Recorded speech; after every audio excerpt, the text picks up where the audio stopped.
నుంచి కోర్టుకెళ్ళడు.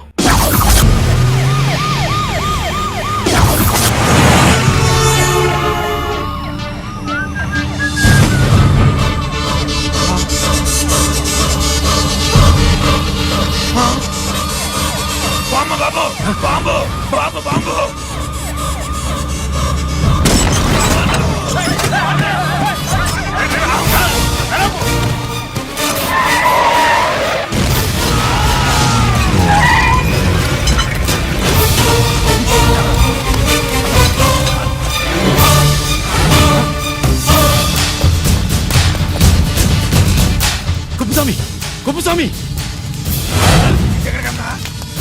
గిరి ఆగు. ఎక్కడ తీసుకెళ్తావా?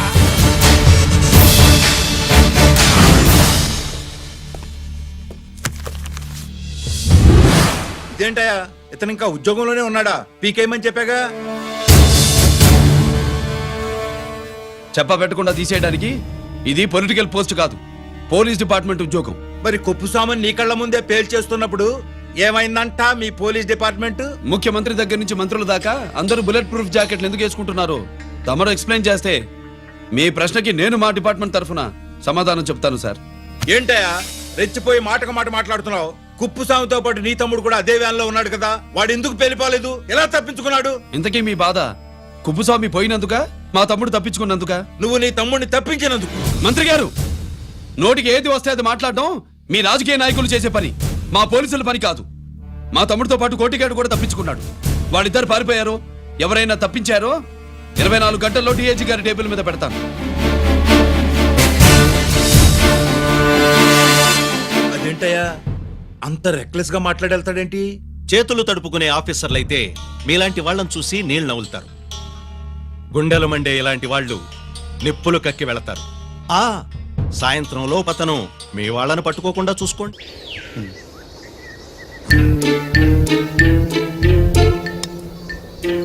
ఈ ప్లేస్ ఏంటి?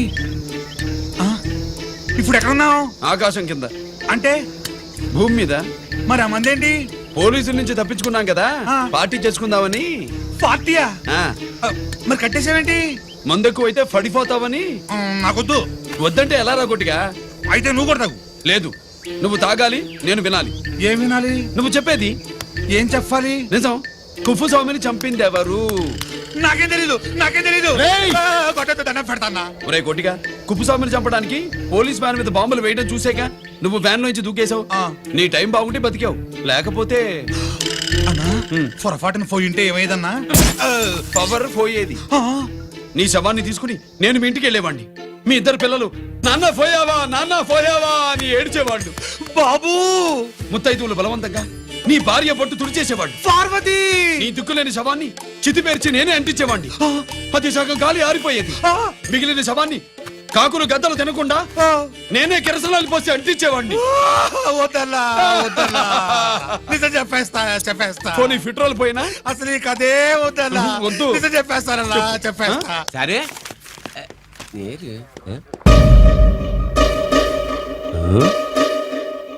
నా సీట్ మీద కాన్సన్ట్రేట్ చేసినారు.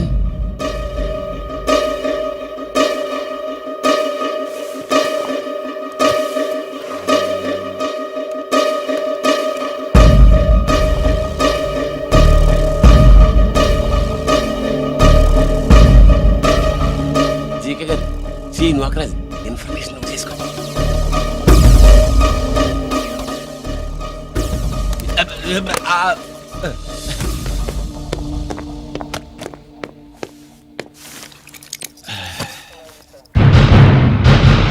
పరమేశ్వరుడికి కాదు, మనకి 3 కనున్నాయి.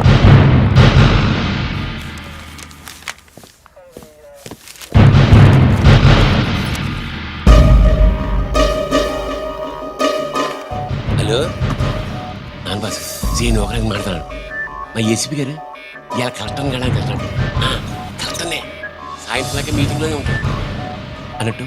శంకర్రామన్ ఫోన్ చేసి ఏపీ క్వారీ ద్వారా ఈటింగ్ చేస్తాయంట. ఆయుధాలు ఇచ్చింది ఆడే చేసుకుందాం అన్నాడు. ఏగిలిపండి, ఓకేనా? సరే రెడీ. సుబ్రహ్మణ్య గారు నాతో రండి. Yes sir.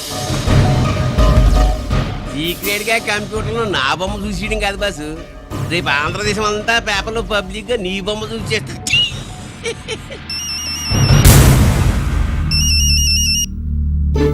అన్నా నేను కోటిగాడిని అది తెలిసిలేరా ఎక్కడున్నావు? పారిపోయి ఫారెస్ట్ లో దాక్కున్నా. ఈ వచ్చేయమంటావా? వద్దు నువ్వు అక్కడే ఉన్నావు. రంజిత్ని చంపడానికి ప్లాన్ వేస్తున్నారు. ఆడు పోయాకరా, పోయాకంటే చచ్చిపోయాక. రంజిత్ ని లేపేస్తున్నారా? ఇప్పుడు ఇప్పుడే ఎక్కడా? ఏపీ కాలేజ్ దగ్గర.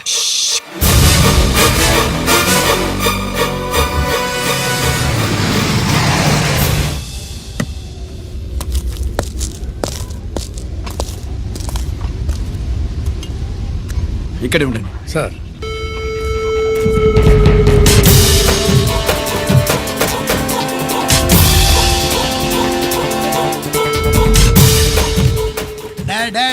శీఘ్రం చేయండి రా, శీఘ్రం చేయండి. హలో కిరణ్ బాబు చెప్పు నొకరాజు. వారిస్ కాడే ఉన్నారా? మా ఏసీపీ ఎక్కడికి వస్తాడు? ఏమిరా చూస్తారు, తొందరగా చేయండి.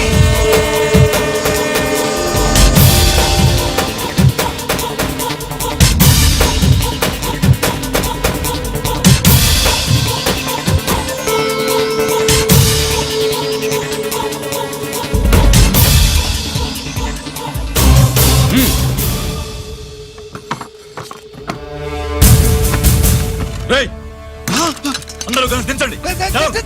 అంత గంట కింద పడవేయండి.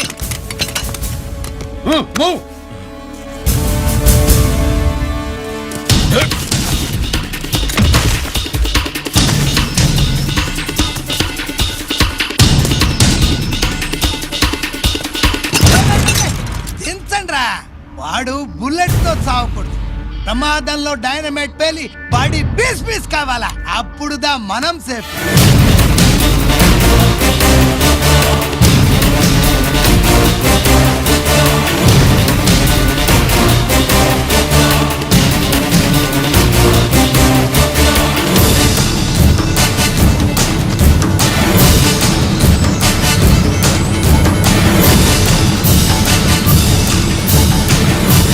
రేయ్ స్టాప్ దే, ఆగు. నేను 3 కౌంట్ చేసేలోగా లొంగిపోవాలి, లేకపోతే ఎన్కౌంటర్ అకౌంట్ లోకి ఎక్కిపోతాం.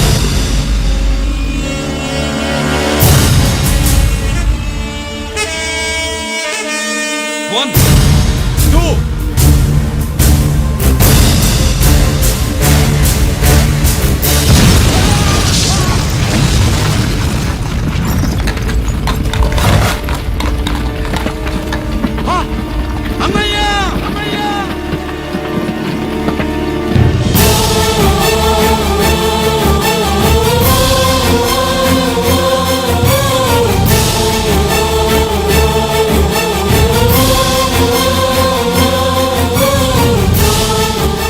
శ్యామల త్వరగా బ్లడ్ తీసుకురా తొందరగా.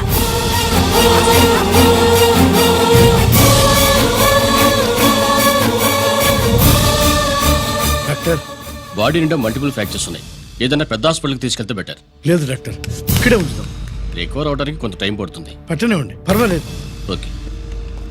ఎవరికి గరి ఫోన్ చేస్తున్నావు? నాన్నకి. వద్దు, ఫోన్ కట్ చేయి. అది కాదు బాబాయ్, నాన్నకి ఈ విషయం తెలియకూడదు. రంజిత్ పరిస్థితిలో ఉందని మీ అమ్మ నాన్న తెలియకూడదు. తెలిస్తే వాళ్ళు తట్టుకోలేరు. నీకు ఇప్పుడు కొన్ని విషయాలు తెలియాలి. రా. నిన్ను ఈ కేసులో ఇరికించిన వాళ్ళు నిన్న మొన్న పరిచయం ఉన్నవాళ్ళు కాదు. 14 ఏళ్ల క్రితం మీ నాన్న ఉత్తరప్రదేశ్లో ఉద్యోగం చేస్తుండేవాడు. అక్కడే ఇండస్ట్రియలిస్ట్గా స్థిరపడ్డ జీకే మీ నాన్నకి, మీ నాన్న బెస్ట్ ఫ్రెండ్ అమర్నాథ్కి ఒకరోజు పార్టీ ఇచ్చాడు. లేడీస్ అండ్ జెంటిల్మెన్, ఎక్కడో ఆంధ్రాలో విశాఖపట్నం నుంచి నేను ఈ బార్డర్కి వచ్చింది మీలా దేశ సేవ చేయడం కోసం కాదు, కాంట్రాక్టులు చేస్తూ డబ్బు సంపాదించడం కోసం. అలాగే ఇప్పుడు ఈ పార్టీ ఇచ్చేది కూడా నా స్వార్థం కోసమే. అవును, ఆ స్వార్థం ఏంటంటే మీ అందరి మధ్య నా ఏకైక కూతురు పుట్టినరోజు జరుపుకోవటం.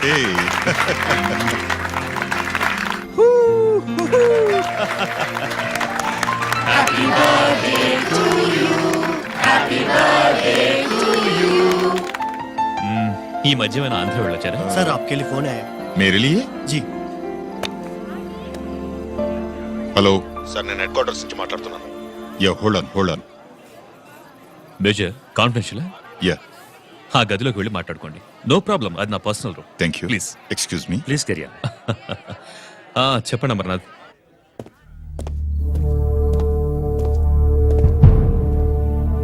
హలో సార్ ఆయుధాలు బార్డర్ చెక్ పోస్ట్ తీసుకురమని మెసేజ్ వచ్చింది. ఎప్పటిలాగా ఏర్పాట్లు చేయమంటారా? నో. మిలిటరీ ట్రక్కుల్లో తీసుకెళ్లిన 3 సార్లు టెర్రరిస్టులు అటాక్ చేశారు. అప్పుడు ఆయుధాలే కాకుండా మన సోల్జర్స్ ను కూడా పోగొట్టుకున్నాం. ఈసారి వెపన్స్ తీసుకురావడానికి ప్రైవేట్ లారీలు వాడదాం. ఎవరికి అనుమానం రాదు. ఓకే? లెఫ్టినెంట్ కల్నల్ అమర్నాథ్ ఈ ఆపరేషన్ చూసుకుంటారు. Okay sir.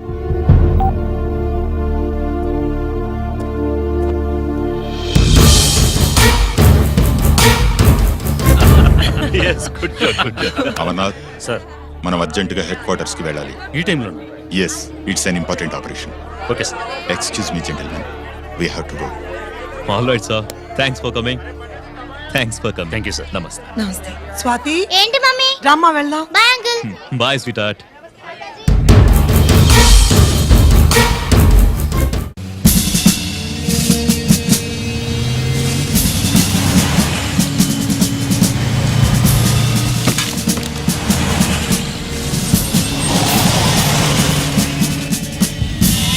Ram Singh sir, देखो वो पूरा बकरम को हटा दो. ठीक है सर.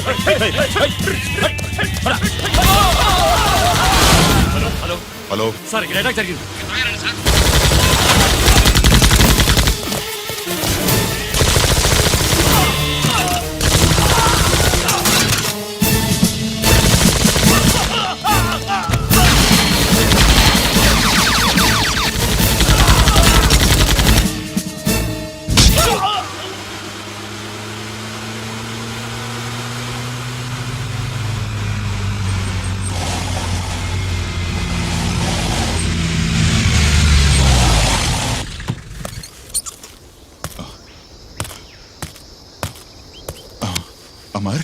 అమర్నాథ్, అమర్నాథ్ చెప్పు. Amarnath, what happened? అమర్నాథ్ చెప్పు.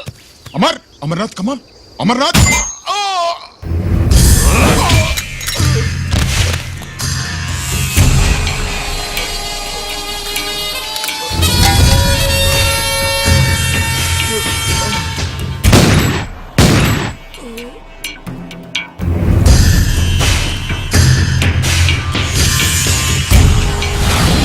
నిజానికి జరిగింది ఇది. కానీ ఆ రోజు మిలిటరీ కోర్టులో అంతా తారుమారు చేశారు. అసలు ఆయుధాలని ప్రైవేట్ లారీలు ఎందుకు తీసుకెళ్లారు? మిలిటరీ లారీల్లో తీసుకెళ్తే గతంలో లాగే టెర్రరిస్టులు తెలుసుకుని దాడి చేస్తారని. ఇప్పుడు తెలుసుకోలేదా? దాడి చేయలేదా? స్నేహితుడైతే చెప్పిన మాట వింటాడని, చేసిన పాపంలో పాలు పంచుకుంటాడని ఈ ఆపరేషన్కి మీరు అమర్నాథ్ని తీసుకువెళ్లారు. తీరా అక్కడికి వెళ్లేసరికి అమర్నాథ్ ఎదురు తిరగడంతో టెర్రరిస్టులతో చేతులు కలిపి మీరే అతన్ని నిర్దాక్షిణ్యంగా కాల్చారు. సాక్ష్యాధారాలను పరిశీలించిన మీదట మేజర్ జనరల్ చక్రవర్తిని నేరస్తుడిగా నమ్ముతూ 14 సంవత్సరాలు కఠిన కారాగార శిక్ష విధిస్తున్నారు. Mister Chakravarthi, surrender all your medals including the president's gallantry award.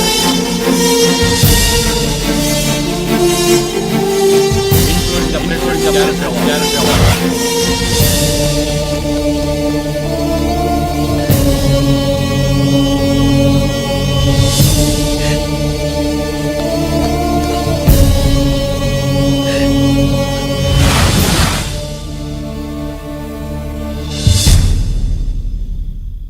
మీ నాన్న ఈ కథ నీకు చెప్పలేదు, మీ అన్నయ్యకి చెప్పాడు, తనని నిర్దోషిగా నిరూపించమని. కానీ దేవుడు ఇప్పుడు అవకాశం నీకు ఇచ్చాడు. మీ నాన్నలాగే నిన్ను ఇరికించాడు. వాళ్ళకి బుద్ధి చెప్పడానికి నువ్వు మీ అన్న యూనిఫారం వేసుకోవాలి. ఈ రోజు నుంచి నీ పేరు గిరి కాదు, ఏసీపీ రంజిత్ కుమార్.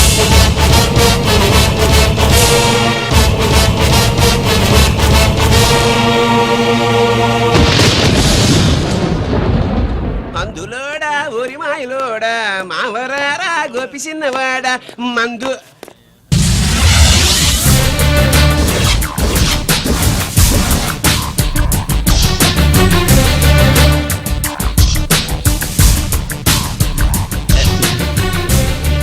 నమస్తే సరే.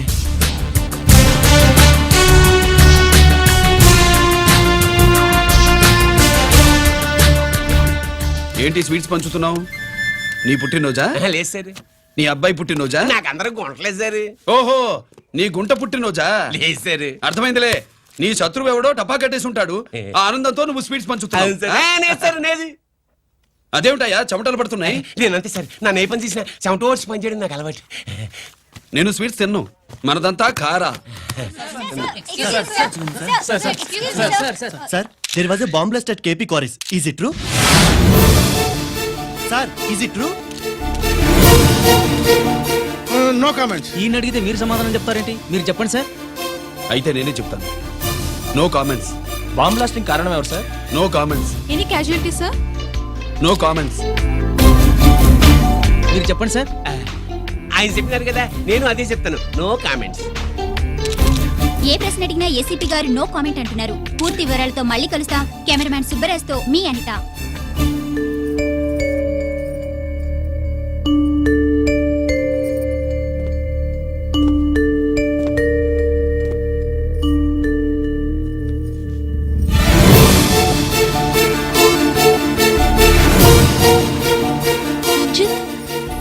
అయ్యో ఓకే పెద్ద బావా, నువ్వు ఒక్కడివే వచ్చావేంటి? గిరెక్కడా? No comments. గిరిని కోర్టుకు తీసుకెళ్తుండగా అటాక్ జరిగిందని, అక్కడెవరో చనిపోగా గిరి పారిపోయాడని న్యూస్ లో విన్నాం. నిజమేనేంట్రా? No comments. అదేంట్రా? No comments.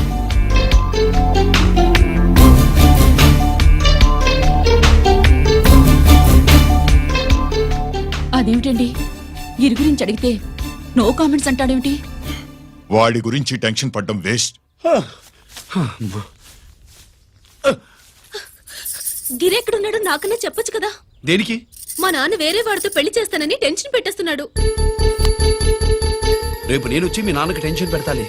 ఏమే ఏమండి? ఎక్కడున్నావా? ఇట్రా ఇట్రా ఇట్రా. రంజిత్ ఫోన్ చేసి చాలా ముఖ్యమైన విషయం మాట్లాడటానికి మీ ఇంటికి వస్తున్నాను అన్నాడు. ఆడు మాట్లాడే పద్ధతిని బట్టి ఆడు సుబ్బు కోసం వస్తున్నాడని నాకు అనిపిస్తుంది. నాకేం అలా అనిపించట్లేదే. కొట్టిన మొహం పగిలిపోద్ది. రంజిత్ వచ్చినప్పుడు ఇట్లా తిక్కరదానిలాగా మాట్లాడబోక. అప్పుడప్పుడు అల్లుడు ఏమన్నా తీసుకుంటావా, అల్లుడు ఏమన్నా తీసుకుంటావా అని అడుగుతూ ఉండాలి. ఆలస్యమైందా మామయ్య? మామయ్య? ఆహా, నీ నోటమ్మట మామయ్య అని వింటుంటే కాశీ వెళ్ళి గంగలో మునిగినంత ఆనందంగా ఉంది. నేను వచ్చింది అందుకేలే. అల్లుడు గారు ఏమైనా తీసుకుంటారా? వద్దట. అమ్మాయి దగ్గర తీసుకుంటాలేవే. నువ్వు రాలుడు రాలుడు కూర్చో కూర్చో. శుభ్రేది? నువ్వు వస్తావని తెలిసి సిగ్గుపడి గదిలో దాక్కుంది. అల్లుడు గారు ఏమైనా తీసుకుంటారా? వద్దు. అబ్బా అతనేం తీసుకోలేవే. పోనీ మీరేమైనా తీసుకుంటారా? నేను తీసుకోను, ఇస్తా. ముందు అమ్మాయిని పిలువు. అది రాదు. పెద్దోడికిచ్చి పెళ్లి చేస్తారని దాని భయం. అంటే నన్ను చేసుకోవడం శుభ్రికి ఇష్టం లేదా మామయ్య? అదేం లేదు బాబు, ఇష్టమే. నువ్వు స్వాతిని ప్రేమించావు కదా బాబు, అది దాని భయం. అది ప్రేమ కాదత్త, ఫ్రెండ్షిప్. అర్థం చేసుకోవు. సుబ్బులు రాదేంటి? చెప్పాను కదా బాబు, నువ్వు వస్తున్నావు అని తెలిసి గదిలో దాక్కుంది. నువ్వు వెళ్ళి బాబు వెళ్ళి. అల్లుడు ఏమైనా తీసుకుంటావా? అబ్బా నువ్వు యువతలకు రావే. అల్లుడు నువ్వు వెళ్ళడు, అమ్మాయి వెయిటింగ్. డిక్కి డిక్కి డిక్కి దానాని నానా. పెద్దవా రావద్దు, నేను బట్టలు మార్చుకుంటున్నాను.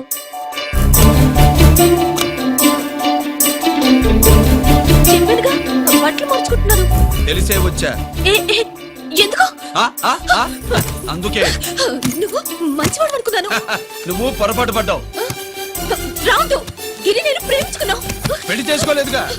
ఇదిగో దగ్గరికి వచ్చావనుకో. ఏం చేస్తావు? అమ్మా అమ్మా.